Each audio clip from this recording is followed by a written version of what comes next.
সম্পদের পিছনে দৌড়াইয়া, সম্পদের পিছনে দৌড়ে মানুষ আমি আল্লাহকে ভুলে যায়। কতদিন? হাত্তা যুরতুমুল মাকাবির, কবর পর্যন্ত। এরপরে আর কোনো সুযোগ নাই। কবর পর্যন্ত সে চেষ্টা করে, কবরের পরে আর কোনো সুযোগ নাই। রব্বুল আলামিন বান্দাকে যখন কবরের মতো নেওয়া হয়, শুনে রাখবেন, মানুষ মারা যাওয়ার 24 ঘন্টা পর, কত ঘন্টা? 24 ঘন্টা পরে মানুষের পায়খানার রাস্তা দিয়ে একটা পোকা আসে।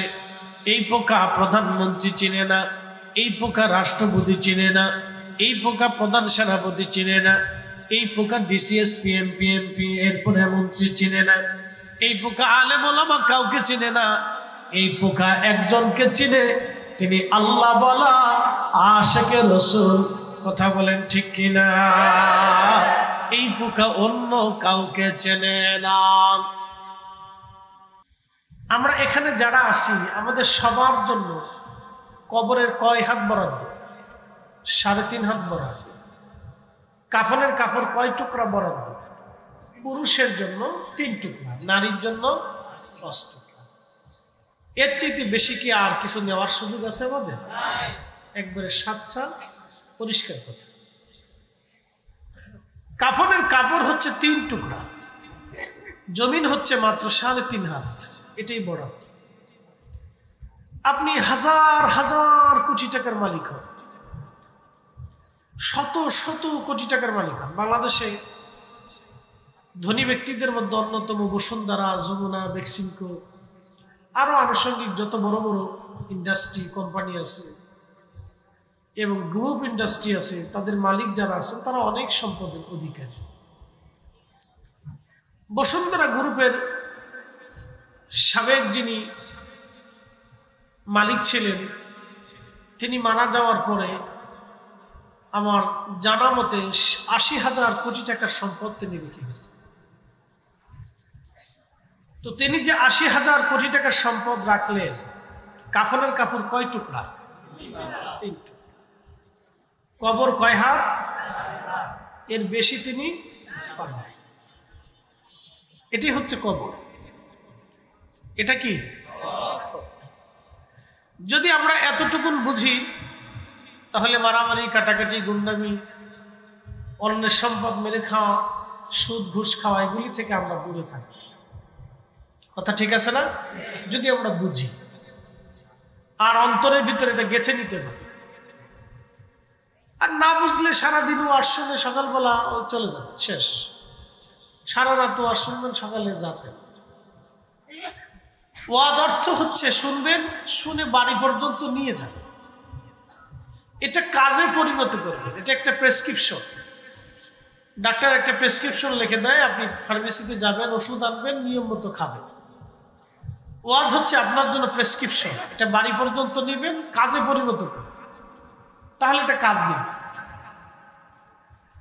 আল্লাহ বললেন, কুল ইন্নাল মাউতা, হুজুর আপনি বলে দেন, মানুষ মৃত্যু থেকে পালায়। তাফিরুনা মিন, মৃত্যু থেকে মানুষ পালায়। ভারত বলল আমরা বাংলাদেশকে চিকিৎসা দেব না। আচ্ছা, তাতে কি বাঙালি মরে যাবে? আসতে বলেন না, জোরে বলেন, বাঙালি কি মারা যাবে? ভারত চিকিৎসা দিলে কি বাঙালি বেঁচে থাকবে? এটাই বুঝে। সিঙ্গাপুরে মানুষ চিকিৎসা নিতে যায়, সিঙ্গাপুর চিকিৎসা নেওয়ার পরে কি সবাই বেঁচে থাকে? আমেরিকান ডাক্তাররা কি চিরদিন বেঁচে থাকে? ডাক্তারই যেখানে বাঁচে না, সেখানে আর ওনার চিকিৎসা এত ভালো মন্দ দিয়ে আমি কি করব?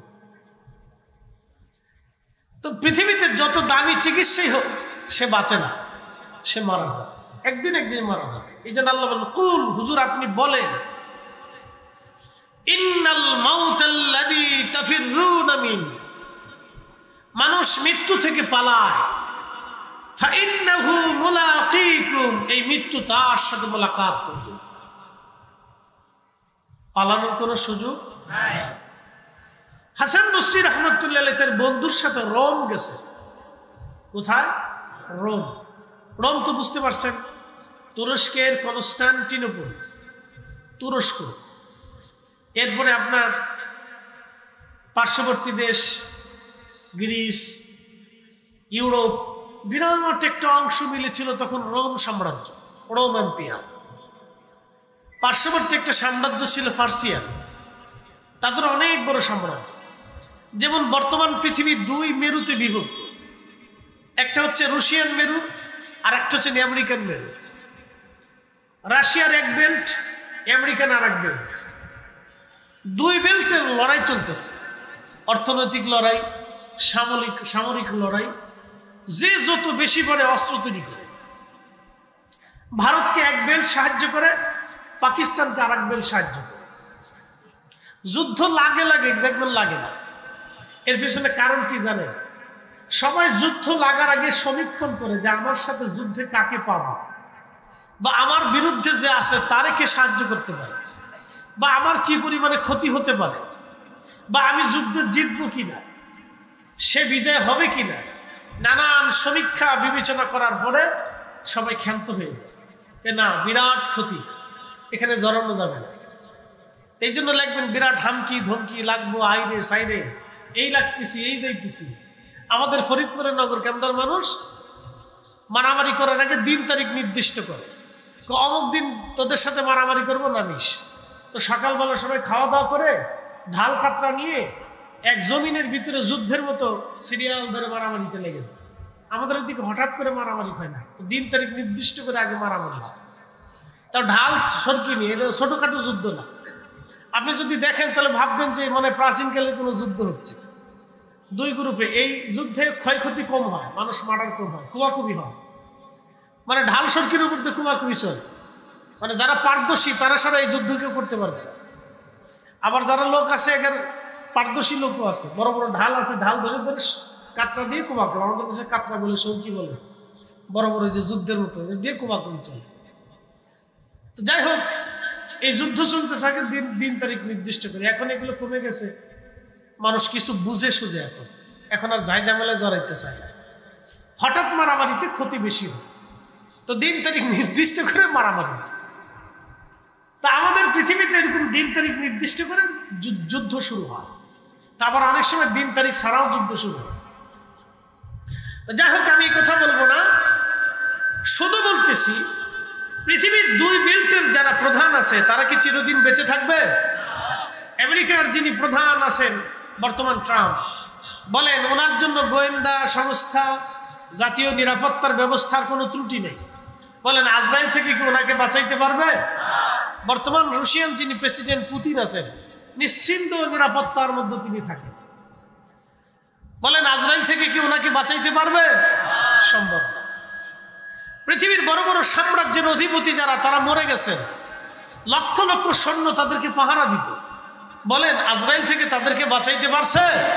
এই জন্য আল্লাহ বলেন, কুল, হুজুর আপনি বলুন, মৃত্যু থেকে মানুষ পালায়, কিন্তু মৃত্যু থেকে পালাইতে পারবে না, মরণ তার সাথে মোলাকাত করবে, মৃত্যু থেকে সে পালাইতে পারবে। হযরতে হাসান বসরি রাহমাতুল্লাহ আলাইহি তিনি বন্ধুর সাথে রোম গেলেন ব্যবসা করার জন্য। তিনি অনেক বড় ব্যবসায়িক ছিলেন, স্বর্ণের ব্যবসা করতেন, মণিমুক্তার ব্যবসা করতেন, হীরার ব্যবসা করতেন। তিনি ছোটখাটো ব্যবসা না, বিরাট বড় ব্যবসা তার। রোম দেশে গেছেন ব্যবসার জন্য।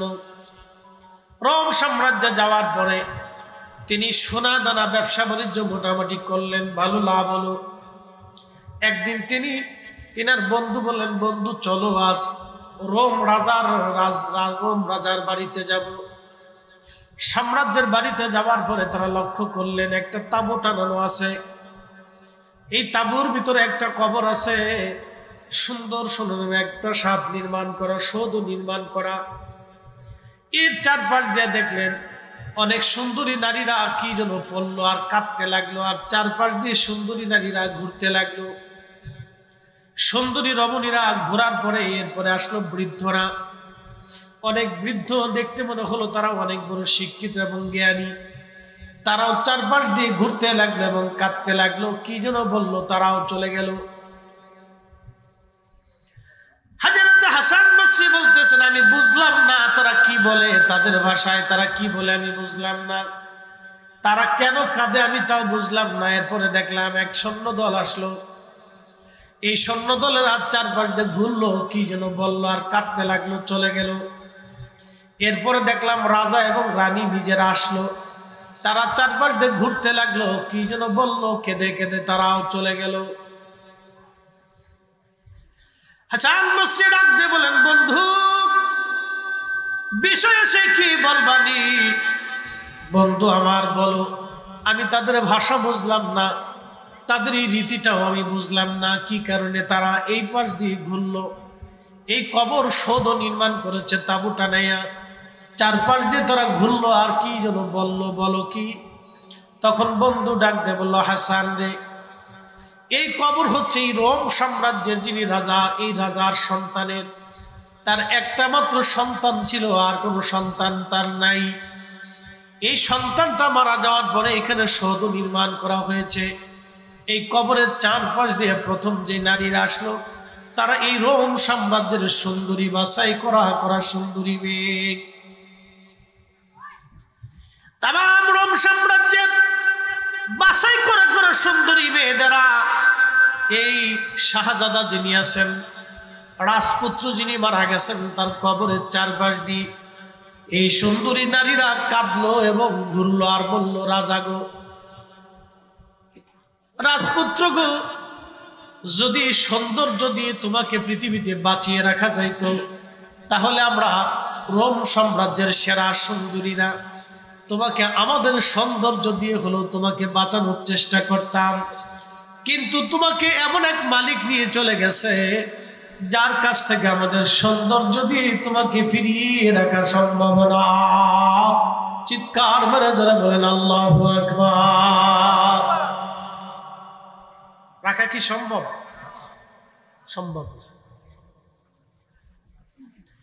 এবার বন্ধু ডেকে বলতেছি হাসান বন্ধুরে, এরপরে যিনি যেই দল আসলো তারা এই রোম সাম্রাজ্যের সবচেয়ে বড় জ্ঞানী, গুণী, দার্শনিক, ডাক্তার, বড় বড় কবিরাজ, বড় বড় চিকিৎসক আসছে, অনেক বড় বড় মেধাবী জ্ঞানী গুণীরা আসছে, তার সাধু সন্ন্যাসী এবং এই রোম সাম্রাজ্যের বড় বড় গির্জার পাদ্রী যারা আছে, পোপ থেকে শুরু করে সব বড় বড় গির্জার পাদ্রীরা, বড় বড় ধার্মিক জ্ঞানী গুণীরা চারপাশ দিয়ে ঘুরলো আর বলল আরে রাজপুত্র, যদি জ্ঞান আর মেধা দিয়ে তোমাকে জীবিত দুনিয়াতে রাখা যাইতো তাহলে আমরা আমাদের সমস্ত জ্ঞান আর মেধাগুলি খাটাইয়া তোমাকে দুনিয়াতে বাঁচিয়ে রাখার চেষ্টা করতাম, কিন্তু তোমাকে এমন এক মালিক নিয়ে চলে গেছে যার হাত থেকে জ্ঞান আর মেধা দিয়ে বাঁচানো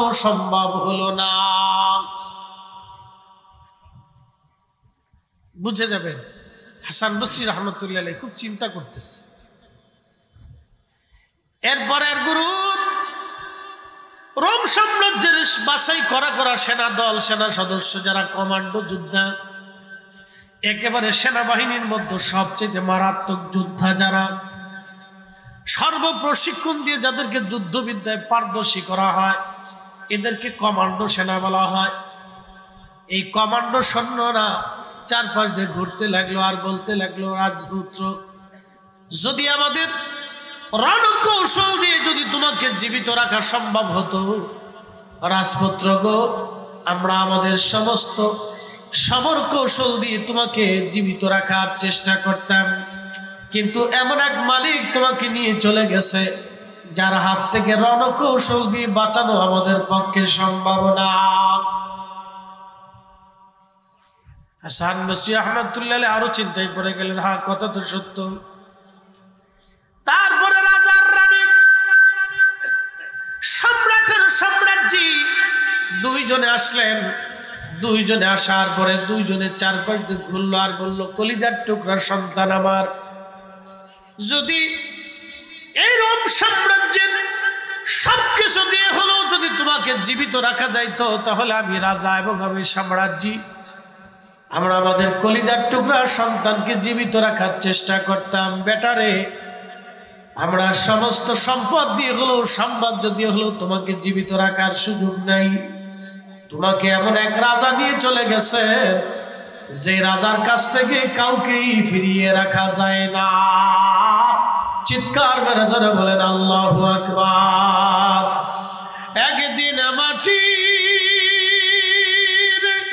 ভিতরে হবে ঘর রে মন আমার, কেন বান্ধ দালান ঘর মন আমার, কেন বান্ধ দালান ঘর।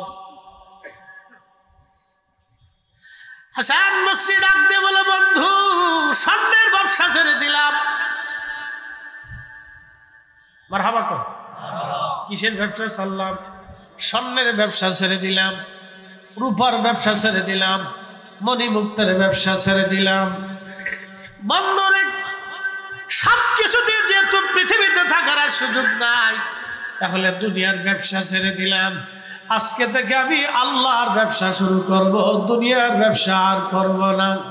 বন্ধুরে সোনা দ্বারা সব করে দিয়ে দিলাম, আমি আখিরাতের সোনা দ্বারা জোগাড় করার জন্য আজকে থেকে আল্লাহর পথে বের হয়ে গেলাম। হাসান বসরির জীবন পরিবর্তন হয়ে গেল, আল্লাহর পথে বের হয়ে গেল। একবার জোরে বলা যাবে কি মারহাবা। আল্লাহুম্মা সাল্লি আলা সাইয়্যিদিনা মাশাআল্লাহ আলা আলি সাইয়্যিদিনা। তুমি আল্লাহর প্যারা হাবিব, তোমার তুলনায় নাই কেউ আর, তোমার মতো আকাশ ভ্রমণ করেনি কোন পয়গম্বর। আল্লাহুম্মা সাল্লি আলা আহা মাশাআল্লাহ আল্লাহু আকবার।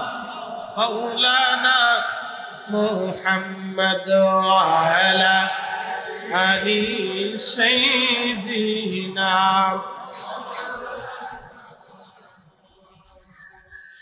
প্রিয় উপস্থিতি, মনোযোগ দিবেন।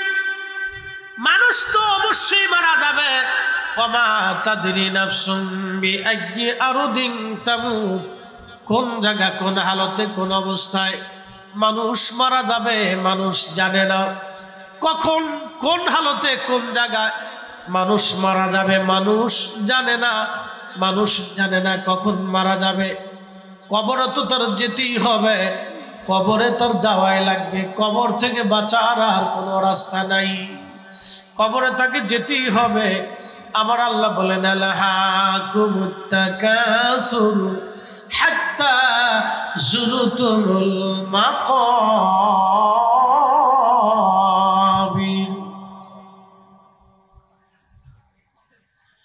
আল্লাহ ডাক দিলেন, মানুষ সম্পদের পিছনে দৌড়াইয়া, মানুষ সম্পদের পিছনে দৌড়াইয়া, সম্পদের পিছনে দৌড়ে মানুষ আমি আল্লাহকে ভুলে যায়। কতদিন?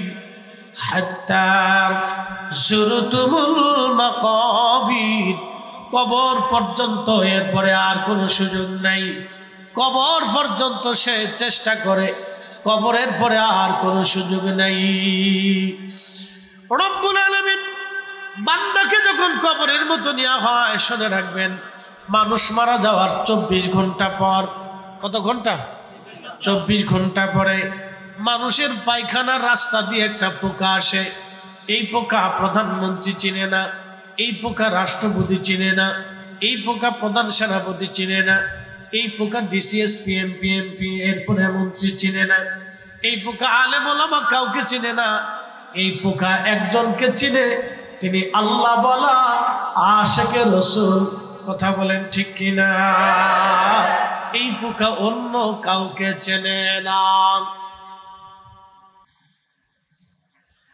24 ঘন্টা পরে পায়খানার রাস্তা দিয়ে তার পোকা বের হয়ে আসে। সমস্ত শরীরের মধ্যে পোকা ছড়িয়ে যায়। ছড়িয়ে যাওয়ার পরে এই পোকা থেকে গন্ধ সৃষ্টি হয়, দুর্গন্ধ বের হয়ে আসে। বন্ধু বলেন কেউ আপনাকে আর কাছে রাখবে না, আত্মীয় বলেন কেউ আপনাকে আর কাছে রাখবে না, কলিজার টুকরা সন্তান বলেন আপনাকে আর কাছে রাখবে না। প্রাণের বিবি 40 বছর ধরে যার সঙ্গে সংসার করেছেন সেও আর আপনাকে কাছে রাখবে না। সবাই শুধু বলবে তাড়াতাড়ি তাড়াতাড়ি কবরে নামাও, তাড়াতাড়ি কবরে নামাও, তাড়াতাড়ি কবরে নামাও। 24 ঘন্টা পরে মানুষের পায়খানার রাস্তা দিয়ে যে পোকা আসলো, এই পোকাটা 24 ঘন্টা পরে আসার কারণে তার সমস্ত শরীরে দুর্গন্ধ ছড়িয়ে যায়। এভাবে ছড়িয়ে যায়, আল্লাহ মানুষ আর পছন্দ করে না, মানুষ তাকে আর ভালোবাসে না, সবাই কবরে নিয়ে যেতে থাকে। কিন্তু মনে রাখবেন আশিকে রাসূল যারা, আল্লাহ বলা যারা, তাদের শরীরের পায়খানা রাস্তা দিয়ে পোকা কখনো আসে না। 1000 বছর কবরের মধ্যে থাকলেও পোকা আসে না। একসাথে জোরে বলা যাবে কি আল্লাহু আকবার? না না হয় না, আরো জোরে বলেন। রব্বুল আলামিন কুরআনুল কারীমের ভিতরে বললেন, ইয়া আইয়াতুহান নাফসুল মুতমাইন্না তুরজিই ইলা রাব্বিকি রাদিয়াতাম মারদিয়া ফাদখুলি ফি ইবাদি ওয়াদখুলি জান্নাতি।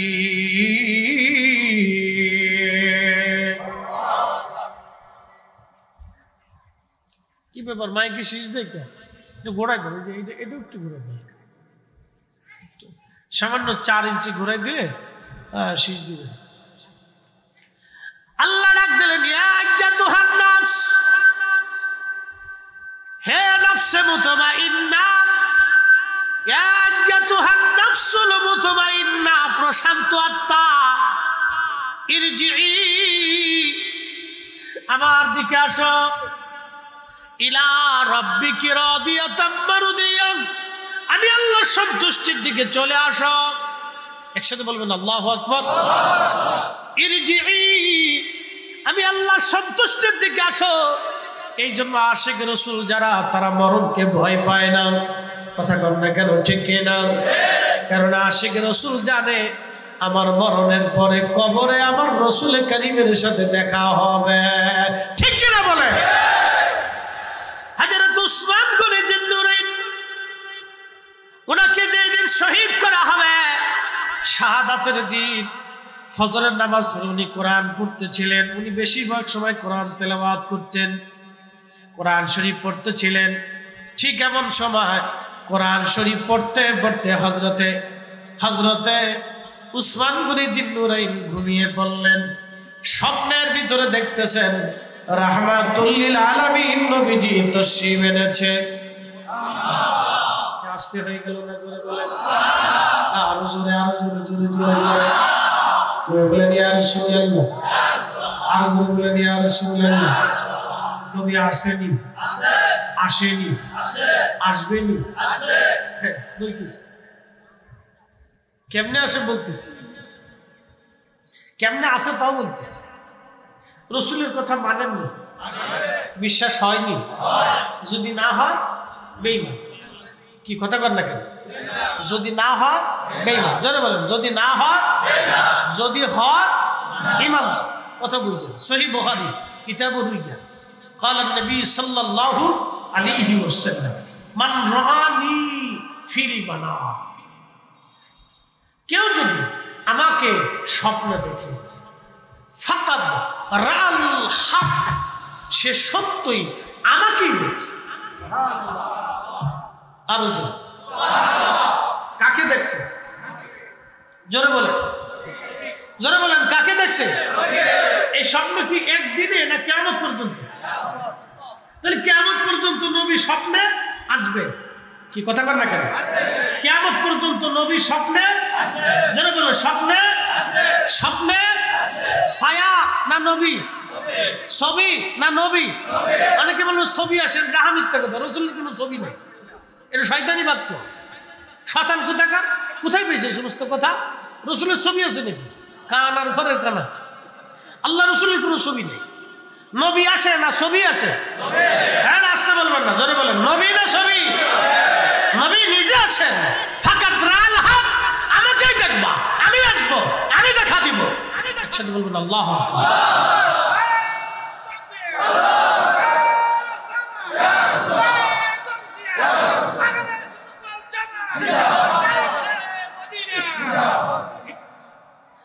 হযরত উসমান গনি জিন্নুরাইন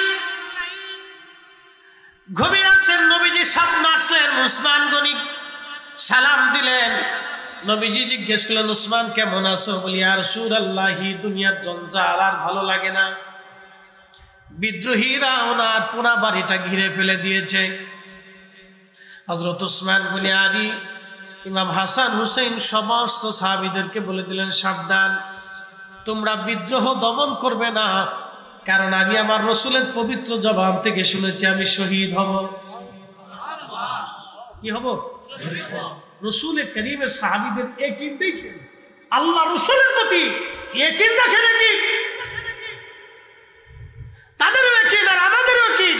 এই জন্য আমাদের সাহাবীদের মতো ঈমান আনতে হবে। কি কথা কর না কেন? তাদের মতো ক্বালু আনুমিনু আমিনু কামা আমানান নাস। আমিনু, আল্লাহ হুকুম দিয়েছেন আমরের শিকার, আমিনু ঈমান আনা কামা আমানান নাস। আয়ান নাস আই সাহাবা, দুনিয়ার সব তাফসীরের মধ্যে আসছে এই নাস দিয়ে আল্লাহ যাদেরকে বুঝাইছে তারা সাহাবা। আল্লাহ বলছেন আমার রাসূলের সাহাবারা যেইভাবে ঈমান আনছে তোমরা সেইভাবে ঈমান আনো। আমার রাসূলের সাহাবারা যেইভাবে ঈমান এনেছে তোমরা সেইভাবে ঈমান আনো। খলিফাতুল মুসলিমিন হযরতে জিন্নুরাইন উসমান গনি জিন্নুরাইন রাদিয়াল্লাহু আনহু বলতেছিলেন, সাবধান, কোন সাহাবী বিদ্রোহ দমনের জন্য আসবে না। আমার রাসূলের জবান থেকে শুনেছি আমি শহীদ হয়ে যাব। তোমরা বিদ্রোহ দমন করলেও শহীদ হব, না করলেও দমন করলেও আমি শহীদ হয়ে যাব। অতএব আমার রাসূলের কথা সত্য হবে, আমি শহীদ হয়ে যাবই। রাসূল বলেছে আমি শহীদ হবই। অতএব তোমরা ফিরাইতে পারবে না আমার রাসূল যা বলেছে এটাই সত্য। সাহাবীরা এইভাবে ঈমান আনছে, আমরা সুন্নিরা রাসূল যা বলেছে আমরা সেটার উপর ইস্তেকামত আছি। কথা বলে ঠিক না বেটা?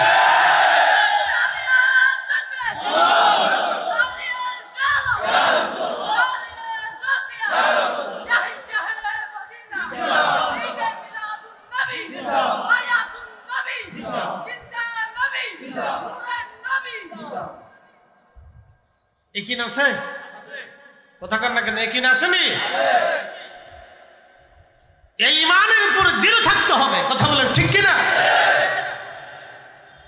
কালকে আমাদের এক ভাই গাজীপুরের মাওলানা রইসউদ্দিন ভাইটাকে 4 ঘন্টা পর্যন্ত পিটাই পিটাই মারছে বাতিলের শয়তানের দল। এই শুনে রাখেন, মাপ সৃষ্টি করে আমার ভাই মাওলানা রইসউদ্দিন ওই অঞ্চলের ইমাম ছিল, খতিব ছিল।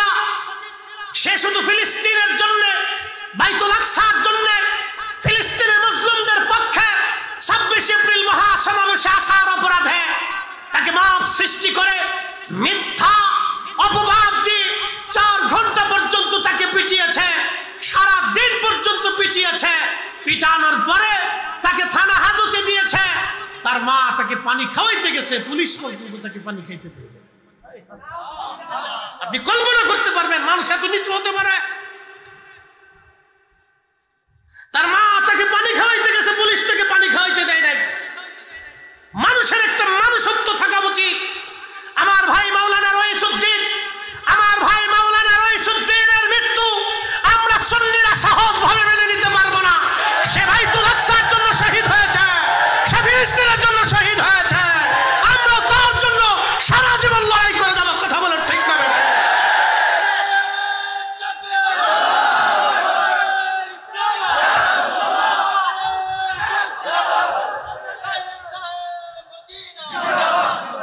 আমরা মাওলানা রইসউদ্দিনের মৃত্যুটাকে সহজভাবে মানতে পারবো না। আপনি তার ছোট্ট একটা বাচ্চার দিকে তাকাইলে আপনার কান্না আসবে। আপনি কি জবাব দিবেন একটা মার কাছে, একটা মেয়ের কাছে? এইভাবে মানুষকে পিটাই নাকি? 4 ঘন্টা পর্যন্ত মিথ্যা অপবাদ দিয়ে তাকে পিটানো হয়েছে। আহা, পানি পর্যন্ত দেয়নি। প্রশাসনের কাছে আমার এতই খারাপ লাগছে। প্রশাসন, তাদের তো মানবতাবোধ থাকা উচিত, তাদের তো বোঝা উচিত যে একজন আলেম, সে একজন ইমাম, তাকে অন্তত একটু পানি খাওয়ানো উচিত ছিল, চিকিৎসা দেওয়া উচিত ছিল। হয়তো লোকটাকে চিকিৎসা দিলে হয়তো বেঁচে যেত, বাঁচা মৌত আল্লাহর হাত, আমরা জানি। কিন্তু আমরা জানি আমাদের ভাই মাওলানা রইসউদ্দিন আজকে শহীদ হয়েছে শুধু ফিলিস্তিনিদের জন্যই। কথা বলেন ঠিক না বেঠে? আগামীকাল মহেশখালীতে আন্দোলন কোন জায়গা হবে? হ্যাঁ, ভয়ানক আন্দোলন হবে। আমার ভাই মাওলানা রইসউদ্দিনের জন্য সারা বাংলাদেশ আন্দোলন শুরু হয়েছে, সারা বাংলাদেশে শুরু হয়েছে। মহেশখালীবাসী ভয়ানকে কালকে মাওলানা রইসউদ্দিন ভাইয়ের জন্য আন্দোলন হবে। আপনারা ইনশাআল্লাহ যেতে রাজি আছেন না নাই? এই কথা বলেন না কেন, আছেন না নাই? আমার ভাইয়ের মৃত্যু আমরা সহজভাবে মেনে নিতে পারি না। কথা বলেন ঠিক না বেঠে? এই ধরনের অন্যায় অবিচার আমরা মেনে নিতে পারবো না, ঠিক কিনা? আমরা কোনো জালিমের পক্ষে না, আমরা মাজলুমের পক্ষে। কথা বলেন ঠিক কিনা?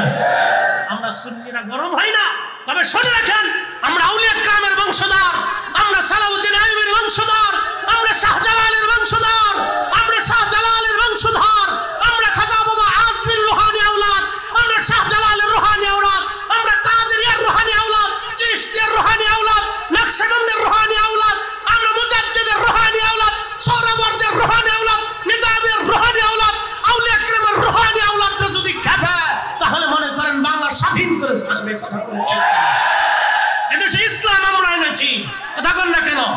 এদেশে ইসলাম আউলিয়া কেরাম এনেছে, এদেশে ইসলাম আউলিয়া কেরামের তো দেওয়াটাই চলবে।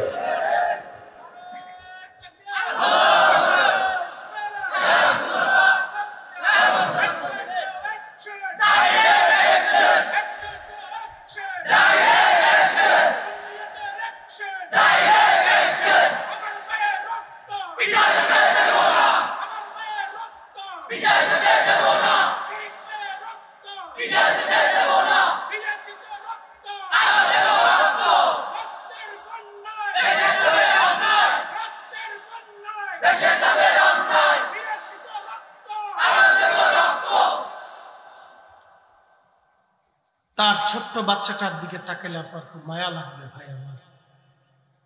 আমি যখন তার একটা ছবি দেখেছি যে ঈদের দিন বাচ্চাটাকে নিয়ে আনন্দ করতেছে, আমার কাছে খুব খুব কষ্ট হয়েছে। আমি আজকে সারাটা দিয়ে ভিডিও দেখার পরে সহ্য করতে পারি যে মানুষ মানুষকে মারে, এইভাবে মারে। 4 ঘন্টা পর্যন্ত তাকে মারছে, একটু পানি খেতে দেয়। থানায় নিয়ে গেছে, তার মা তাকে পানি খেতে দিতে গেছে, পুলিশ তাকে পানি খেতে দেয়। আপনি কল্পনা করতে পারবেন এটা মানুষত্ব? এগুলি মানুষ করে? ধরেন একটা লোক অপরাধী, অপরাধ করেই ফেলছে, অপরাধ করেই ফেলছে, তাকে কেউ ভাবে মারে? এদেশে প্রশাসন আছে না, আদালত আছে না?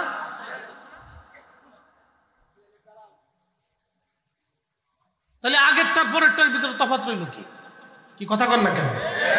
আগে পরের কি তফাৎ রইল?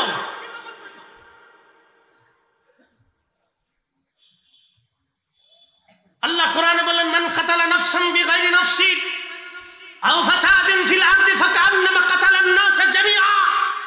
হে মানব জাতি, তোমরা শুনে রাখো, তোমরা যদি একজন নিরপরাধ মানুষকে হত্যা করো তাহলে শুনে রাখো, মান কাতালা নাফসান বিগাইরি নাফসিন আও ফাসাদিন, সে একেবারে নিরপরাধ, সে কোনো মানুষ হত্যা করে নাই, ফাসাদ সৃষ্টি করে নাই, একেবারে নিরপরাধ একজন মানুষকে তোমরা যদি হত্যা করো তাহলে তামাম পৃথিবীর মানব জাতিকে হত্যা করলে যে অপরাধ, একজন নিরপরাধ মানুষকে মেরে ফেললে সে অপরাধ হবে। আল্লাহর কোরআনের কথা। এই জন্য আমার দেশের আইন যদি থাকতো কাতাল বিল কাতাল, হত্যার বদলে হত্যা, হত্যার বদলে হত্যা, হত্যা হবে 3 মাসে ফাঁসি হবে। আজকে দেখেছেন আপনারা সেই মাগুরার ছোট্ট মেয়েটি আসিয়া কতদিন পার হয়েছে, আজকে আসিয়ার কথা কারো মনে আছে? মনে নাই, আসিয়ার কথা ভুলে গেছে। তাকে হত্যা করেছে নির্মম ভাবে, তার গুপ্তাঙ্গে বেলেট দিয়ে ছিঁড়ে ছিঁড়ে ফেলে ফেলে তাকে হত্যা করা হয়েছে। যদি এদেশে কাতাল বিল কাতাল, হত্যার বদলে হত্যা চালু থাকতো তাহলে আজকে আসিয়া ফাঁসির রায় 1 মাসের ভিতরে হয়ে যাইতো। কথা কন না?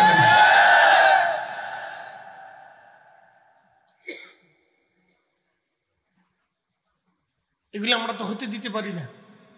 আমরা মানুষ, পৃথিবীর সর্বশ্রেষ্ঠ মাখলুক। আমরা পৃথিবীর সর্বশ্রেষ্ঠ মাখলুক। আপনি দেখেছেন কুত্তায় কুত্তায় মারামারি হয়? জীবনে দেখছেন কোন কুত্তা কোন কুত্তারে মার্ডার করছে? দেখেন নাই। মোরগে মোরগে মারামারি হয়, জীবনে দেখছেন এক মোরগ আর এক মোরগকে মার্ডার করছে? বিড়ালে বিড়ালে মারামারি হয়, দেখছেন আজ পর্যন্ত এক বিড়াল আর এক বিড়ালকে মার্ডার করছে?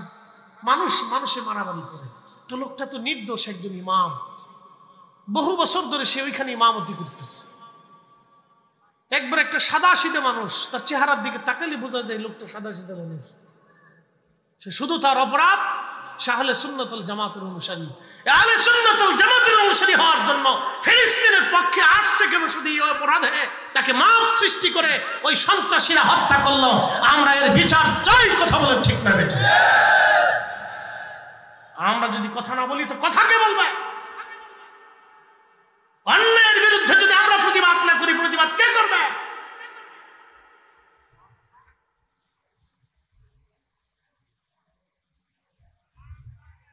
প্রিয় উপস্থিতি হাজিরিন,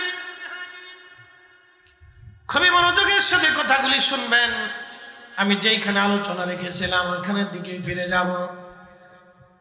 আল্লাহর কোরআন বলতেছে, ওয়ালা তাকুলু লিমান ইউকতালু ফি সাবিলিল্লাহি আমওয়াত।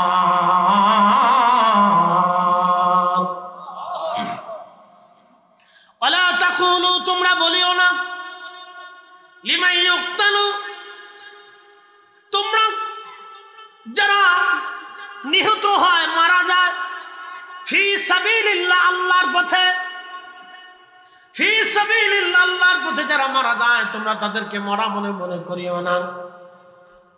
বাল আহইয়াউ ওয়ালাকিন লা তাশউরুন,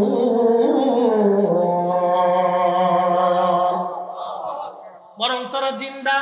তারা কি? একসাথে বলেন, তারা কি? ফয়সালা কি আমাদের না আল্লাহর? আমাদের না আল্লাহর? তাহলে এই জন্য তাদের শরীরে পোকা লাগে। প্রিয় উপস্থিতি, তাদের শরীরে পোকা লাগে না, তাদের শরীরে পোকা লাগে না, শরীর পচে না। আল্লাহ বলেন, ওয়ালাকিন লা তাশউরুন, তোমরা সেটা বুঝো না, তোমরা অনুধাবন করো না। তারা জিন্দা, তারা জিন্দা। মহেশখালীবাসী মনোযোগ দিবেন। উপস্থিতি হাজিরিন, কবরের জিন্দেগিতে আমাদের চলে যেতে হবে। কবর আমাদের সত্য। এই কবরে চলে যাওয়ার পরে, নামানোর পরে মাত্র 3 দিনে আপনার পেটটা ফেটে যাবে। 2 মাসের মধ্যে সমস্ত গোশতগুলি মাটির সাথে মিশে যাবে। 1 বছরের মধ্যে সমস্ত হাড়গুলি, শক্ত হাড় ব্যতীত অন্যান্য সব হাড়গুলি সব মাটির সাথে মিশে যাবে। একজন মানুষের জিন্দেগি শেষ, একজন মানুষের সব শেষ। হাজার হাজার কোটি টাকা থাকবে কিন্তু কোনো কাজে লাগবে না। হাজার হাজার কোটি টাকা থাকবে কিন্তু কোনো কাজে লাগবে না। শত শত কোটি টাকা থাকবে, কোনো ফায়দা হবে না। মহেশখালীবাসী মনোযোগ দিবেন। এই কবর বড় কঠিন জায়গা, কবর বড় কঠিন। উসমান গনি জিন্নুরাইন রাদিয়াল্লাহু আনহু কবরের পাশে দাঁড়ায় কাঁদতেন। সাহাবীরা এসে বলতেন, আমিরুল মুমিনিন, জিন্নুরাইন 2টা নূরের অধিকারী আল্লাহ আপনাকে করেছেন। আল্লাহর হাবিবের 2জন নূর কন্যা নবীজি আপনার সাথে মহব্বত করে সাজিয়ে দিয়েছেন। আল্লাহ রাসূল আরো বলতেন, আমার আরো যদি কন্যা থাকতো আমি উসমানের সাথে বিয়ে দিতাম। আপনি ভদ্র সাহাবী, আল্লাহ রাসূল আপনাকে এত ভালোবাসতেন, আপনি কবরের পাশে দাঁড়ায় দাঁড়ায় থরথর করে কাঁপেন কেন? উসমান গনি জিন্নুরাইন বলতেন, সাহাবীরা রে, আমি আমার মাসুম নবীর জবাব থেকে শুনেছি কবর হচ্ছে প্রথম ঘাঁটি। এই কবরের প্রশ্নের জবাব যদি কেউ দিতে পারে, বাকি মঞ্জিলগুলি তার জন্য সহজ হয়ে যাবে। আর এই কবরের প্রশ্নের জবাব যদি দিতে না পারে, বাকি মঞ্জিলগুলি তার জন্য বড় ভয়াবহ হবে। আমি উসমান গনি কাঁদি জন্যে, আমি উসমান গনি কাঁদি জন্যে আমি উসমান কাঁদি এই জন্যে যাতে আমার কবরের আযাব প্রশ্নের জবাব আমি দিতে পারবো কিনা আমি ভয়ে কাঁদি। একবার জোরে বলা যাবে আল্লাহু আকবার। তারা এইভাবে আল্লাহকে ভয় করতেন। সাহাবী রাসূল উসমান গনি জিন্নুরাইন রাদিয়াল্লাহু আনহু স্বপ্নে বলতেছে, ইয়া রাসূলুল্লাহ, দুনিয়ার জঞ্জাল আমার কাছে ভালো লাগে না। নবী বললেন, উসমান তুমি কি থাকবে না চলে আসবে? স্বপ্নে সে বলতেছে, উসমান তুমি কি থাকবে না চলে আসবে? বলে, না ইয়া রাসূলুল্লাহ, আমি আর দুনিয়াতে থাকবো না নবীজি, আমি চলে আসতে চাই। আল্লাহ নবী বললেন, উসমান তুমি তো রোজা রাখছো, শোনো উসমান তাহলে তুমি চলে আসো। আজকে আমি আর তুমি দুইজনে সন্ধ্যাবেলা জান্নাতের ভিতরে তুমি আর আমি একসাথে ইফতার করব। একবার জোরে বলা যাবে কি মারহাবা। ঘুম ভেঙে গেল উসমান গনির। ঘুম ভেঙে যাওয়ার পরে উসমান গনি জিন্নুরাইন রাদিয়াল্লাহু আনহু বিবিকে ডেকে বলেন, বিবি রে, আজকে আমার সময় শেষ। গোসলের পানি আসেনি, আমার আগে গোসল করাও। বলে, স্বামী গোসলের পানি নাই। পানি নাই আপনি জানেন? বলে, শোনো আমার শেষ দিন। বলে, কি করে বলেন? বলে, আল্লাহ রাসূল আমাকে স্বপ্নে এসেছেন। নবীজি বলে গেছেন, আমি আর আল্লাহর হাবিব দুইজন জান্নাতে একসাথে ইফতার করব। বিবি আর থাকার সুযোগ নাই, আজকে আমি শহীদ হয়ে যাব, আজকে আমার চলে যাওয়ার সময়। জোরে বলেন না ইয়া রাসূলুল্লাহ। এরা সাহাবী, এই জন্য আল্লাহ রাসূল বলতেন, আল্লাহ আল্লাহ ফিয়া সাহাবী, আল্লাহ আল্লাহ ফিয়া সাহাবী। সাহাবীদের ব্যাপারে তোমরা আমার আল্লাহকে ভয় করো, সাহাবীদের ব্যাপারে তোমরা আমি আল্লাহ আমার আল্লাহকে ভয় করো। লা তাত্তাখিযুহুম গারাদাম মিন বাদি, আমার ইন্তিকালের পরে আমার কোন সাহাবীর সমালোচনা করবে না, তাদেরকে গালি দেবে না, কষ্ট দেবে না, মন্দ বলবে না। ফামান আহাব্বাহুম ফাবিহুব্বি আহাব্বাহুম ওয়া মান আবগাদানি ফাবিবুগদি আবগাদাহুম।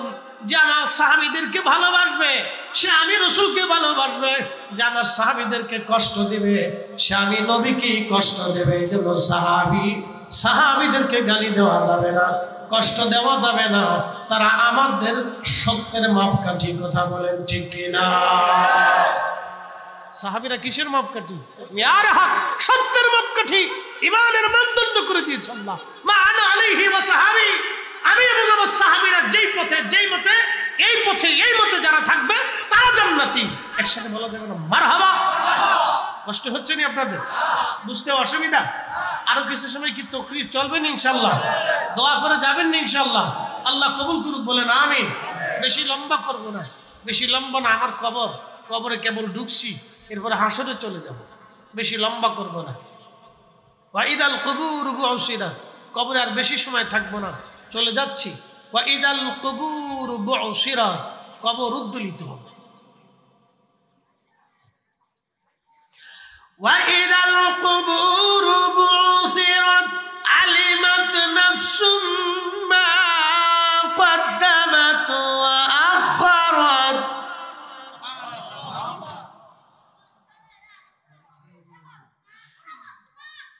يا أيها الإنسان ما غرك بربك الكريم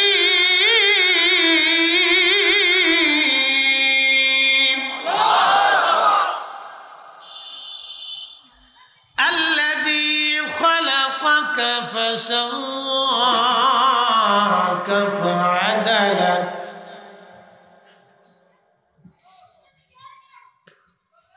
فعدلك في أي صورة ما شاء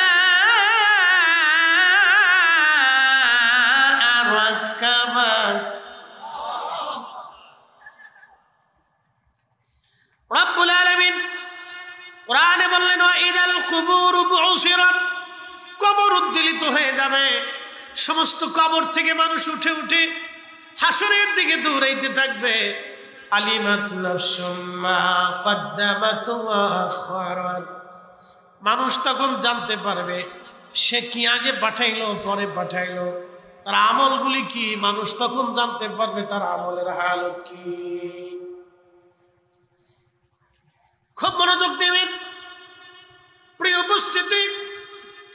কথা শুনতে বড় ভয়ানক লাগবে, এই কবর হাসর বড় ভয়ানক জায়গা। হাসরের ময়দান বিরাট ভয়াবহ, কত বড় লম্বা হবে হাসরের ময়দান, উদ্দোলিত হবে। নবীজি বললেন সেই দিনে কারো চুল যদি কাঁচা থাকে পেকে সাদা হয়ে যাবে, গর্ভবতী নারীর ভয়ে গর্ভপাত হয়ে যাবে, আর জোয়ান মানুষগুলি তাড়াতাড়ি বৃদ্ধ হয়ে যাবে।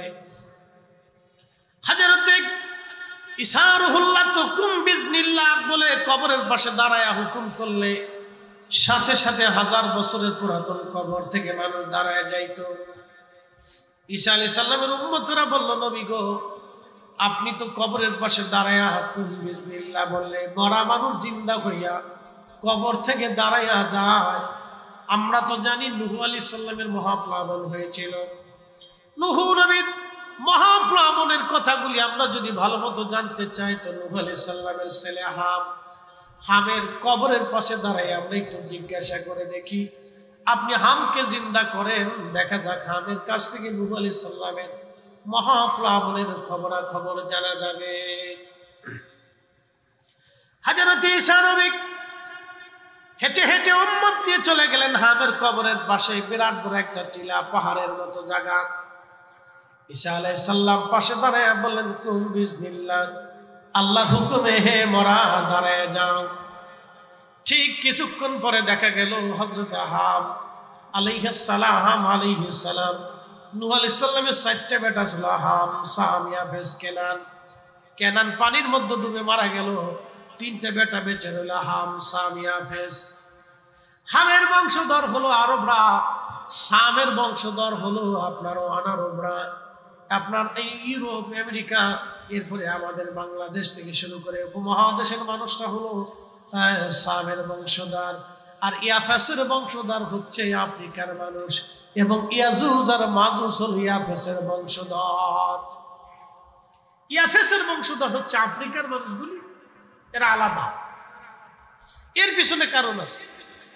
ইয়াফেসের জন্য হযরতে নূহ আলাইহিস সালাম একটু বদদুয়া করেছিলেন। নূহ আলাইহিস সালাম ঘুমিয়ে পড়ছিলেন তরির ভিতরে, তো বাতাসে ওনার এই কাপড়টা সতরের কাছে নিয়ে আসছে। সতর ভেঙে যায় না, তারা তো নবী, সতরের কাছাকাছি নিয়ে আসছে। কিন্তু ইয়াফেস এটা দেখার পরেও বাবার কাপড়টা সরিয়ে দেয়নি। তো নূহ আলাইহিস সালাম ঘুম থেকে ওঠার পরে দেখলেন যে বাতাস কাপড় একটু সরিয়ে দিয়েছে, কিন্তু ইয়াফেস দেখছে কিন্তু বাবার কাপড়টা ঠিক করে দেয়। তখন নূহ আলাইহিস সালাম বদদুয়া করলেন, ইয়াফেস, তোর বংশধর থেকে বিকৃত সন্তান আসবে। এই জন্য তার শুক্রাণু বিকৃত ঘটলো। সারা পৃথিবীর মানুষ একরকম, আফ্রিকার মানুষ আর এক। এই জায়গায় গেলে দেখবেন যে আন্তর্জাতিক কালা, তো কালা, তার কোনো ঢকপথ নাই, কোনো মার্কাটার নাই। এক নাক একদিকে, মাথার একদিকে, চোখ আর একদিকে, তাদের সিস্টেমই আলাদা। দেখলে আপনি ভাববেন যে কোন জন্য আফ্রিকার মানুষ। বন্ধু খুব মনোযোগ দেবেন।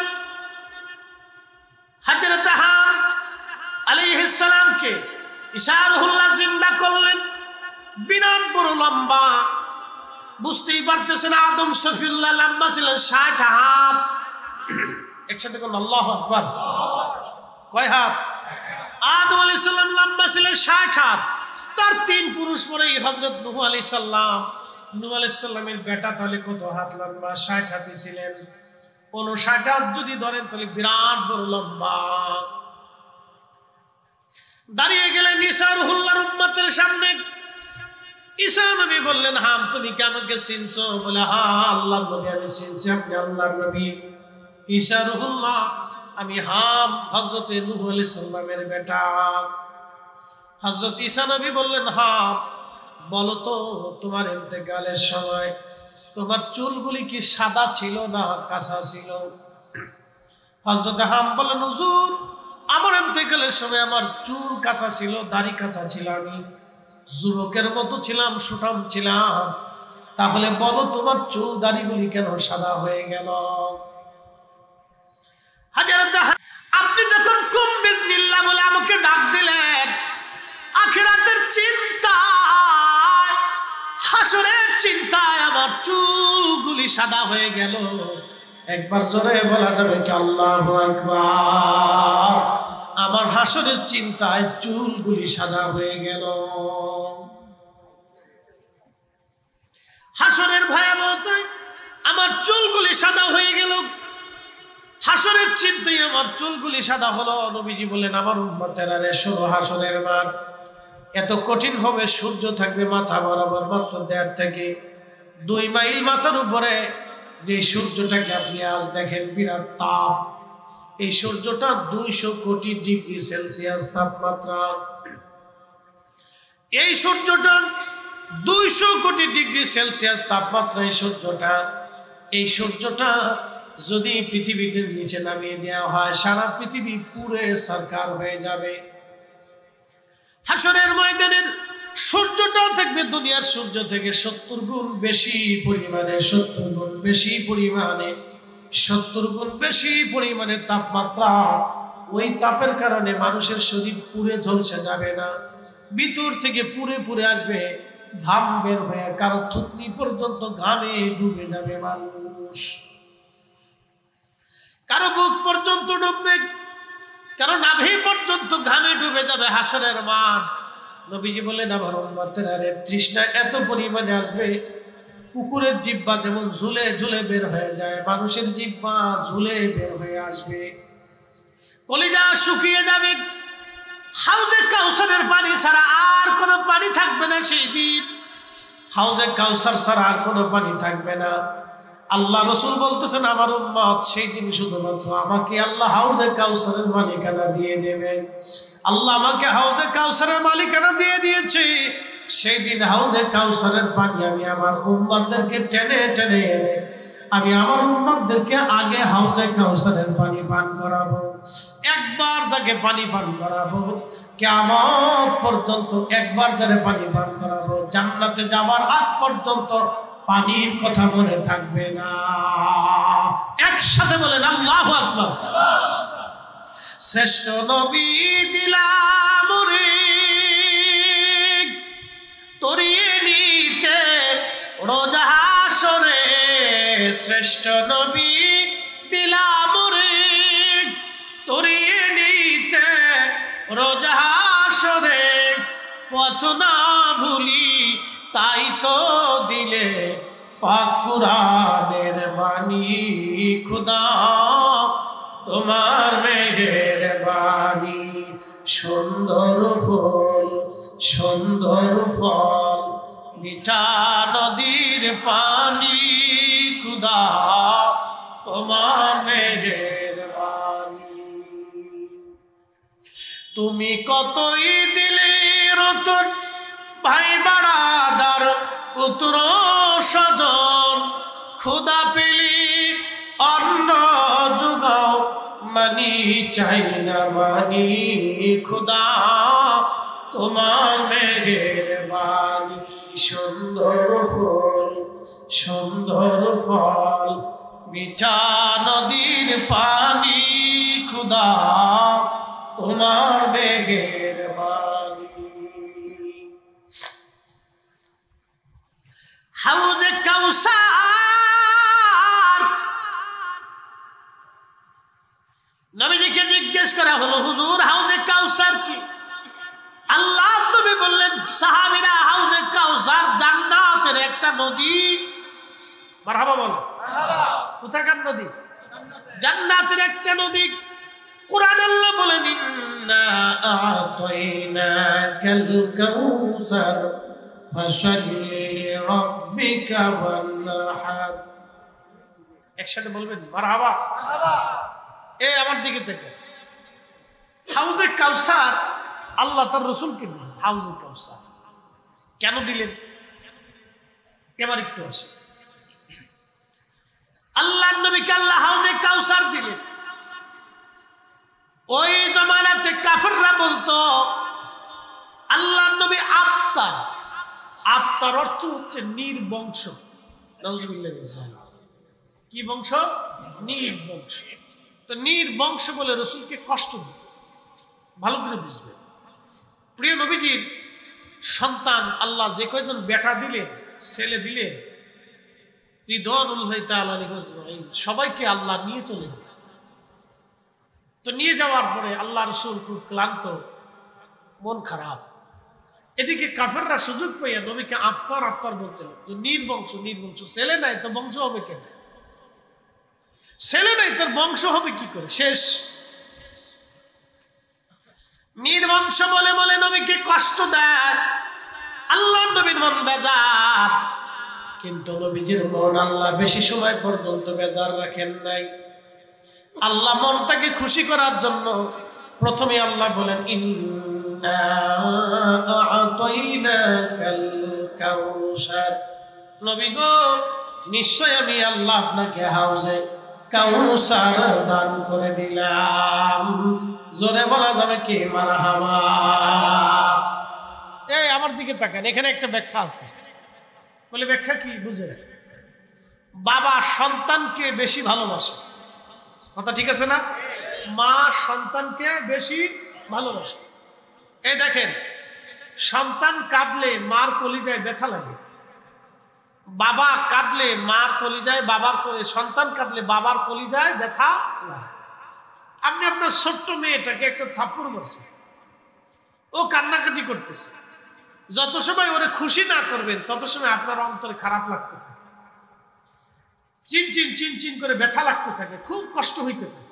কথা ঠিক আছে না? যে ওরে কেমনে খুশি করবে? খুশি করার জন্য বাজার থেকে কিছু খাবার নিয়ে আসেন, অথবা দামি ভালো কিছু খেলনা টেলনা নিয়ে আসেন, এগুলি এনে সন্তানের সামনে দিয়ে তারপরে তারে খুশি করে আদর দেন, চুমা লাগান, আগে তার উপহার দেন। উপহার দেওয়ার পরে সে খুশি হয়ে যায়, আনন্দিত হয়ে যায়। ঠিক আমার আল্লাহ কোরআনে তার রসুল তার মেহবুবকে আমার আল্লাহ খুশি করলেন, আগে গিফট দিলেন, গিফটের নাম হাউজে কাউসার। ওগো নবী, নিশ্চয় আমি আল্লাহ আপনাকে কাউসারের মালিকানা দিয়ে দিলাম। একসাথে জোরে বলেন, ইয়া রাসূলুল্লাহ। এই সূরা নাজিল হইল স্বপ্নে। কেমনে নাজিল হয়েছে? এই সূরা কিভাবে নাজিল হয়েছে? স্বপ্নে। স্বপ্নে, জিবরাইল দিয়ে না, স্বপ্নে। আল্লাহর নবী ঘুমিয়ে আছেন, ঘুম থেকে ওঠার পরে নবী খুশি, খুব হাস্যোজ্জ্বল, খুব হাসি খুশি। সাহাবে কিরাম বলেন, ইয়া রাসূলুল্লাহ, এত হাসি খুশি কারণ কি? নবী যো আগে তো এরকম কখনো হাসেন নাই, এত খুশি খুশি আপনাকে মনে হয় নাই। আল্লাহর নবী ডাক দিয়ে বললেন, সাহাবীরা রে, আজকে আল্লাহ আমার জন্য একটা সূরা নাজিল করেছে, সূরা কাউসার। আল্লাহ বলেন, ইন্না আ'তাইনাকাল কাউসার। সাহাবীরা বললেন, হুজুর কাউসার কি? নবী বললেন, সেটা একটা জান্নাতের নদী। একসাথে বলবেন না, মারহাবা। জান্নাতের নদী, জাযাউহুম ইনদা রাব্বিহিম জান্নাতু আদনিন তাজরি মিন তাহতিহাল আনহার খালিদিনা ফিহা আবাদা।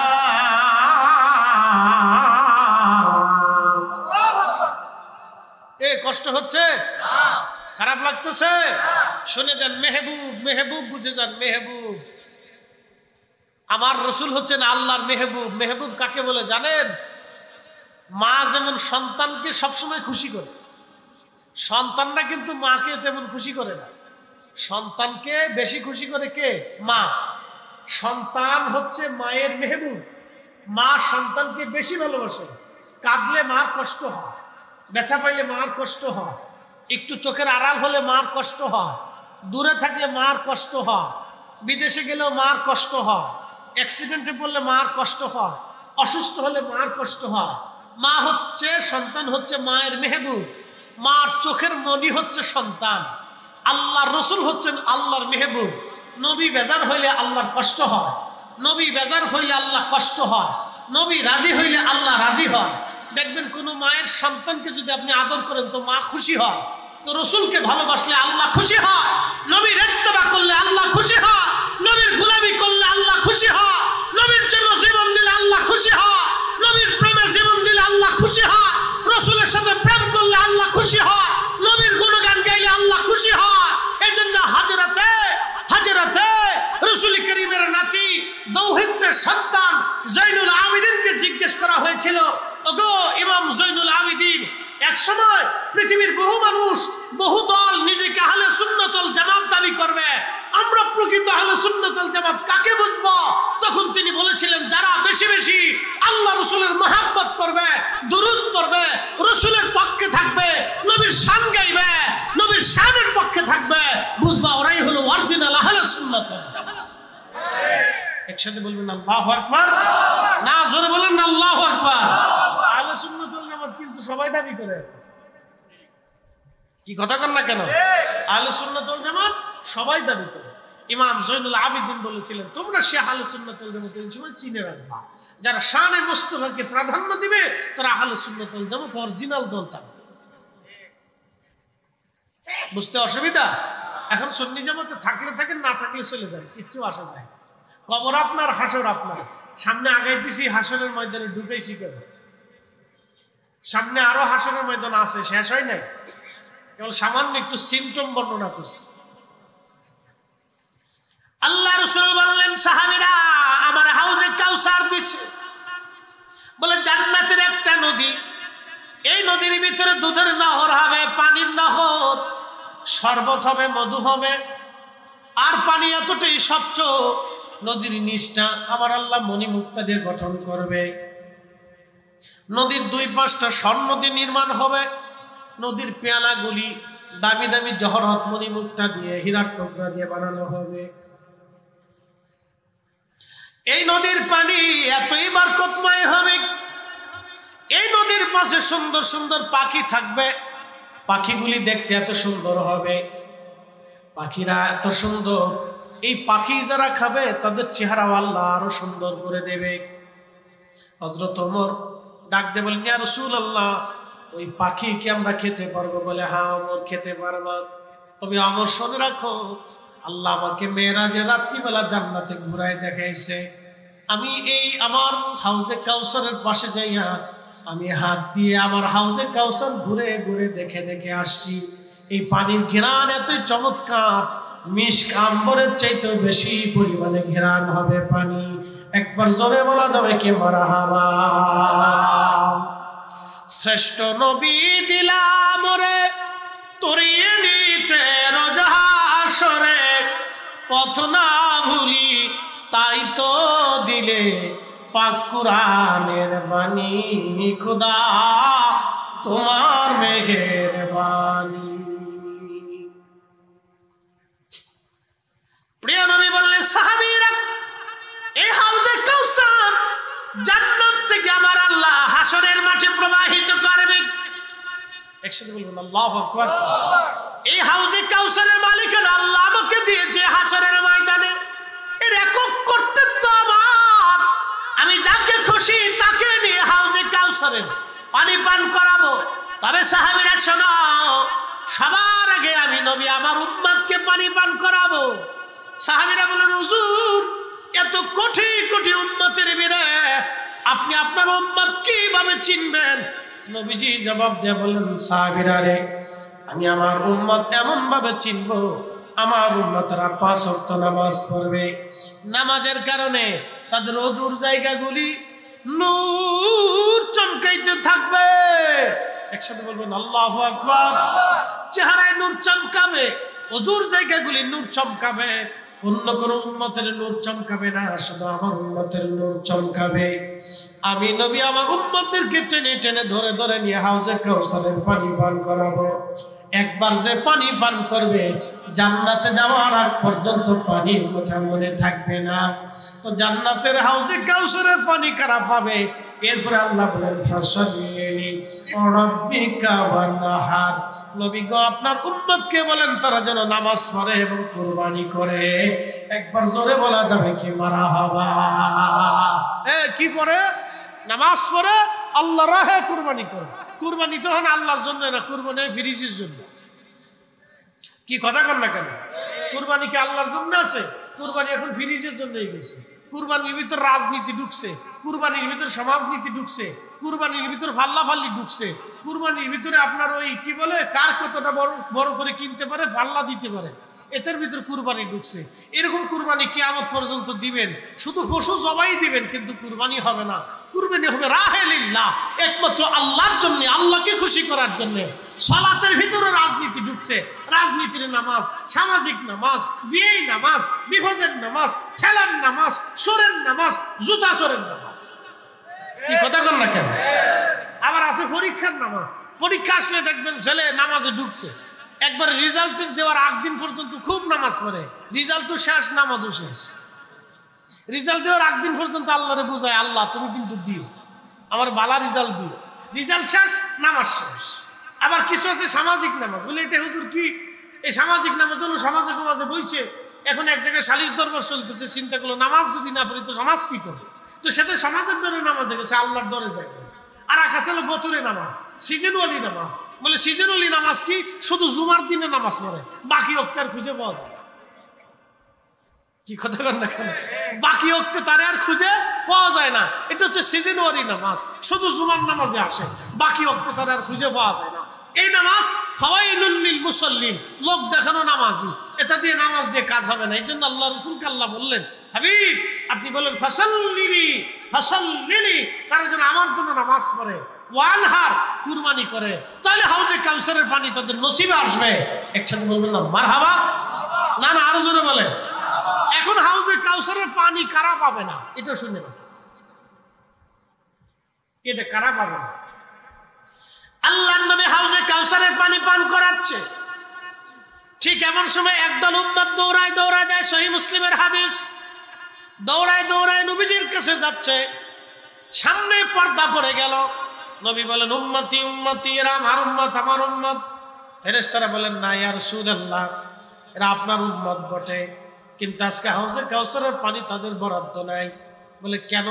বলে ইয়া রাসূলুল্লাহ, আপনার ইন্তেকালের পরে এরা নতুন নতুন মতবাদ চালু করেছিল, নতুন নতুন আকীদা প্রতিষ্ঠিত করেছিল। নবী আপনি যা বলেন নাই তারা বলেছিল, আপনি যা বলেন নাই তারা সেটা বানিয়েছিল। হুজুর আপনি যেটা বলেন নাই সেটা তারা বলেছিল। যেমন একদল আছে আমাদের দেশে বুকে হাত বেঁধে নামাজ পড়ে, এদের আকীদা হলো আল্লাহর নবীর আব্বা আম্মা দুইজন কাফের, জাহান্নামী। আসতে বলেন কেন? জোরে জোরে জোরে জোরে জোরে। রাসূলের আব্বা আম্মারে কাফের বানায় কেউ জান্নাতের আশা করতে পারে? কিয়ামত পর্যন্ত নামাজ হবে, শয়তানকে এবার নামাজ পড়, তোর নামাজে বাধা দিব না। শয়তান বলবে তোর নামাজে বাধা দিব না, তোর রোজায় বাধা দিব না, তোর জিকিরে বাধা দিব না, তোর যত মন চায় হজ কর, আমি তা বাধা দিব না, কিন্তু তোর গোড়ার থেকে একবারে কেটে দিছি, পানি যত ঢালিস জীবনে আর গাছের পাতা জন্মাবে না। কি কথা বুঝছেন না আপনারা? গোড়া কেটে দিছি, শয়তানকে তোর গোড়া কেটে দিছি, তোর ঈমান আকীদা শেষ করে দিছি, যা এবার যতবারই সেজদা দে, অসুবিধা শেষ করে দিছি, তোর গোড়া শেষ করে দিছি, যা যতদূর পারিস তুই একবারে সেজদা দে, কোনো অসুবিধা, তোর নামাজ ঠেকাবো না, যা।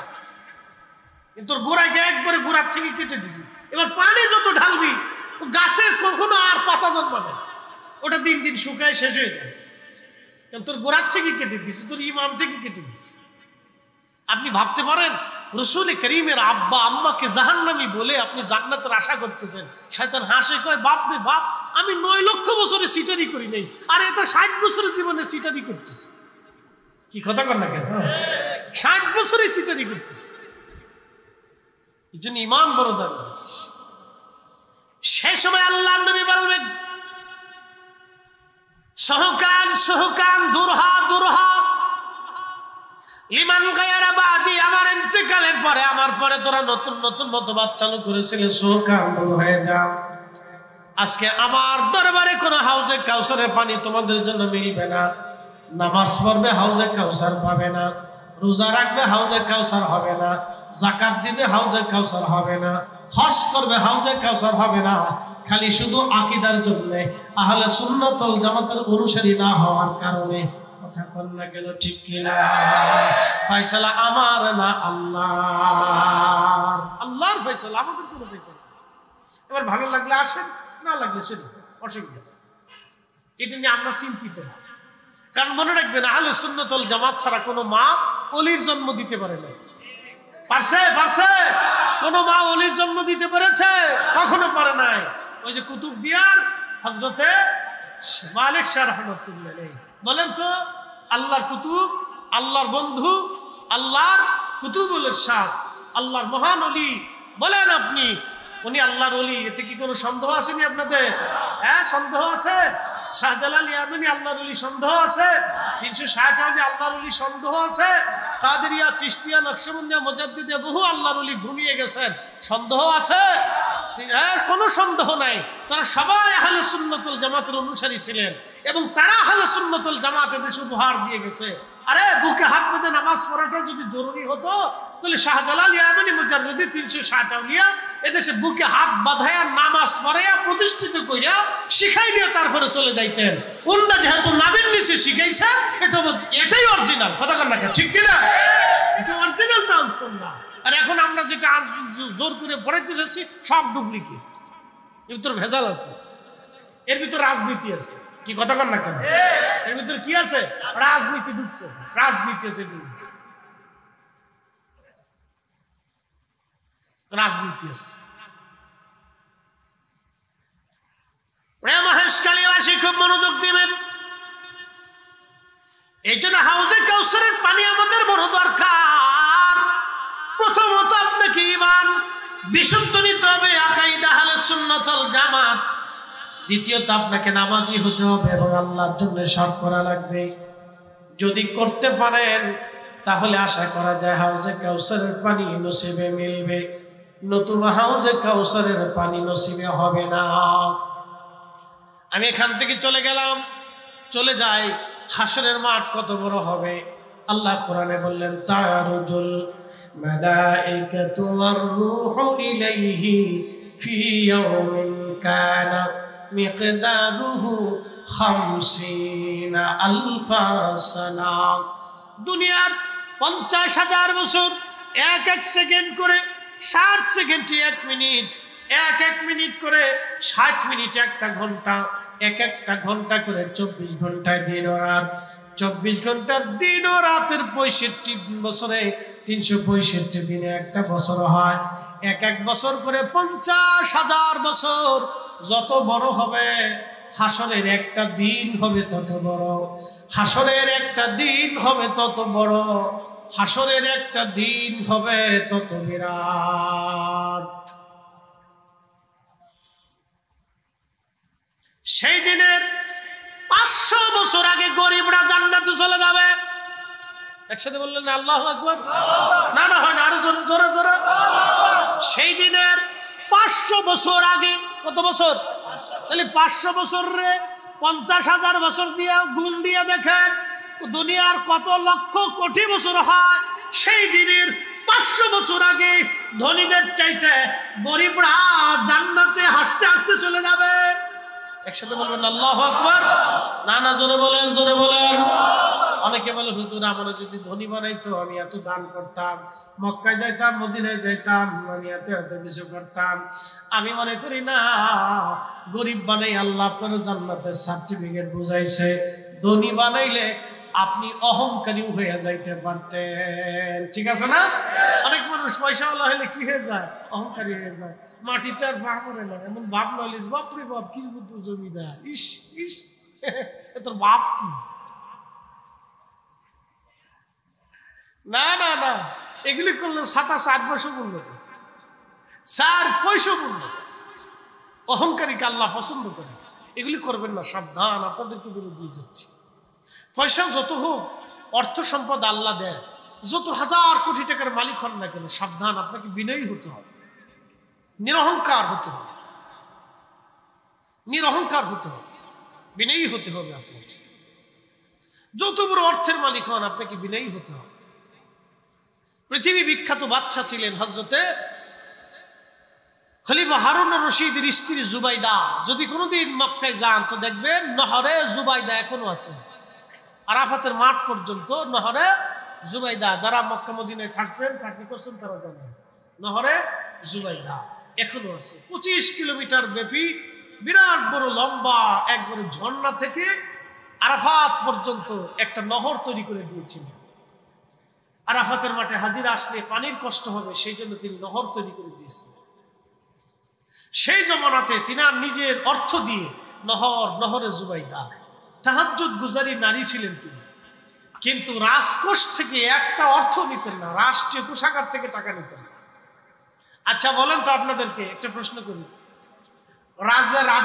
রাষ্ট্রের অর্থ যদি আপনি 1 টাকা নিয়ে যান, তাহলে এই 1 টাকার ভিতরে ভাগ আছে কত কোটি মানুষের? 18 কোটি। কিয়ামতের ময়দানে এই 18 কোটি মানুষ রাষ্ট্রের ওই যে লোকটা টাকা চুরি করছে তার বিরুদ্ধে আল্লাহর কাছে মামলা দিবে, আল্লাহ ওই রাষ্ট্রের অর্থ চুরি করছিল 1 টাকা, আমি ওই ভাগ পাই, আমার দিতে পার। বুঝেন নাই মনে হয়? কত কোটি মানুষ মামলা দিবে? 18 কোটি। এই জন্য রাষ্ট্রের অর্থ কেউ যদি চুরি করে তার মতো বুকা পৃথিবীতে আর কেউ নাই, এর মতো বলদ আর পৃথিবীতে কেউ নাই। আগে যারা চুরি করছে পুরে বাপরে বাপ, তার মতো বলদ আর পৃথিবীতে নাই। এখন যারা করবে তাদের মতো বলদ নাই, আগামীতে যারা করবে তাদের মতো বলদ নাই। কি কথা কন না কেন? পৃথিবীর শ্রেষ্ঠ বুকা এরা, পৃথিবীর শ্রেষ্ঠ বুকা। নিজেরা ভোগ করতে পারবে না, সন্তান ভোগ করবে, আর মদ খাবে আর আকাম কুকাম করবে। এই কথা কন না কেন? জোরে বলে। মানুষের হক নষ্ট করে রক্ত চুষে সন্তান কোনোদিন মানুষ হয় না। আমার চোখের নজরে কোনোদিন করে নাই, মানুষ হয় না। এরা বোতল সার মুড়ি দাও, বোতল সারে চিনছে, এইগুলো 2 সিট ডাইনে খাইয়া বাপের দুলাভাই কয়, মারে বিয়াই কয়, বিয়েন কয়। হ্যাঁ, বহুত আছে। আমি বসুন্ধরায় থাকি তো আমি জানি কিভাবে কি হয় না হয়, সব আমার জানা আছে। সুখ নাই, আল্লাহর কসম করে বলি, কোনো শান্তি নেই, কোনো শান্তি নেই। কদিন আগে দেখেন নাই বাংলাদেশের এক চিত্র নায়িকের শ্বশুর না বাপ নিজের গুলি করে মেরে ফেললো? বুঝতে পারছেন কেন গুলি করছে? তার অর্থ সম্পদের কোনো শেষ নাই, কিন্তু সন্তান তারা দেখে না। এর চাইতে বড় দুঃখ কষ্ট পৃথিবীতে কিছু নেই। নিজে গুলি করে সুইসাইড করছে, তো ভিডিও দিয়ে আমি মরে যাইতেছি, তোরা দেখ কেন মরতেছি? সন্তানের বিরহ বেদনায়, যা মরে গেল, শেষ। এরকম কত আছে তার কোনো হিসাব নেই। এই জন্য হালাল রুজি করবেন, 1 টাকা করেন, হালাল করবেন, হালাল রেখে যাবেন, সন্তান মানুষ হবে, দোয়া করবে। হারাম খাওয়াই যাবেন, ওই সন্তান আপনার জন্য দোয়া করবে। হালালের জিন্দেগি গঠন করবেন। অন্যের অর্থ সম্পদ মারবেন না, চুরি ডাকাতি করবেন না, অন্যের ক্ষতি করবেন না, উপকার করতে না পারলেও অন্যের ক্ষতি করবেন না। ক্ষতির চিন্তা মগজের ভিতরে আনবেনই না। এই লিপসা অন্তরের ভিতরে ঢুকাবেন না যে আমি তার ক্ষতি করবো, এই চিন্তা মগজের ভিতরে আনবেন না, এই ক্ষতির চিন্তা মগজ আনবেন না। এই জন্য আমরা সুন্নিরা রাজনীতি করি কিন্তু মানুষের ক্ষতি করি না। কথা কন না, জোরে বলেন। পাইছেন আজ পর্যন্ত পাইছেন? এই যে কালকে যে ছেলেটাকে পিটাই মারছে, কোন আমাদের সুন্নিদের ইতিহাসে, কোন ইতিহাসে আপনি দেখবেন আছে? আমাদের ইতিহাসে আছে। ভিন্ন মত থাকতে পারে, কিন্তু আমরা একটা থাপ্পড় আমার হাত দিয়ে জীবনে ভিন্ন মতের মানুষকে একটা থাপ্পড় পর্যন্ত দেই নাই, একটা গালিও কোনোদিন দিই। ভিন্ন মত আসছে, মত ভিন্ন হতে পারে, রাজনীতি ভিন্ন হতে পারে। তোমার যা খুশিতে তুমি রাজনীতিতে ভোট দাও, তোমার যেটা খুশি রাজনীতি করো, তোমার যেই মত চাইছে তুমি সেই মত নিয়ে যাও, অসুবিধা নেই। কিন্তু আমি তো তোমাকে আঘাত দিতে পারি না। কি কথা কন না কেন? এই কবে রাজনীতি ফিরে আসবে আমরা জানি না, কবে এদেশে রাজনীতি ফিরে আসবে এটা আমরা জানি না। এ রাজনীতি আছে আমেরিকা, এ রাজনীতি আছে তুরস্ক, এ রাজনীতি আছে ইউরোপে, এ রাজনীতি খ্রিস্টানদের ভিতরে, এই রাজনীতি কাফেরদের ভিতরে চলে গেছে। আমরা মুসলমানরা এ সব হারাই ফেলছি। আমরা মুসলমানরা রসুলের আদর্শের ভিতরে নাই।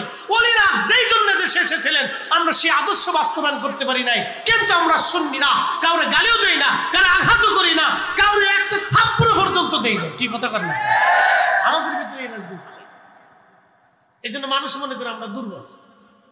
মানুষ কি মনে করে? এটা দুর্বল, এটা কথাবার্তা কয় না, দুরান সাহেবের মতো বেরোতে আমরা দুর্বল মনে করি। বুঝতে পারছো? বাঙালি জাতির স্বভাব হয়ে গেছে, ভদ্র মানুষে মনে করে দুর্বল। হ্যাঁ, রাস্তাঘাটে ভদ্রচিত ভাবে চলবেন, দুর্বল, বলদ বলদ ক। বরিশালের নিচে গেলে কেউ আগা, আর একটু উপরে আসলে কেউ মগা, আমাদের ফরিদপুরে কেউ বলদা, আর সিলেটে গেলে কেউ সিদে। মানুষ একটাই, নাম ভিন্ন, ওয়াগা মগা বলদা সিদে। না, আপনাদের মহেশখালী কি কয়? বলদ। আচ্ছা অসুবিধা নেই, বলো তার বল না, একই কথা।